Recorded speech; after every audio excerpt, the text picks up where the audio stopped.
લીમડાની એક ડાળ જે હતી ને એ આખે આખી મીઠી છે. એક જ લીમડામાં કડવો અને જેને કહેવાય કે મીઠો લીમડો બે મિશ્ર છે. મંદિર બાજુ જેટલો લીમડો આવે એ બધોય લીમડો મીઠો, અને ઓલી બાજુના બધાય લીમડા ચાખી લેવાની છૂટ, એ બધોય લીમડો કડવો.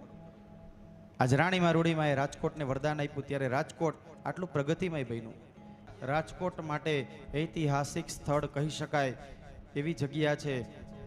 તો જ્યારે પણ સમય મળે ને ત્યારે આ જગ્યાએ જઈને દર્શન કરજો.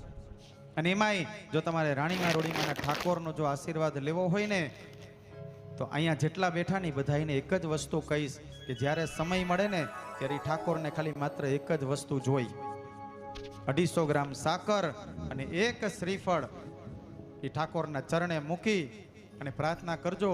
તમારી 1.5 મહિનાની અંદરમાં તમારી બધી મનોકામના એ પરિપૂર્ણ કરશે. એ ઠાકોરની તાકાત છે.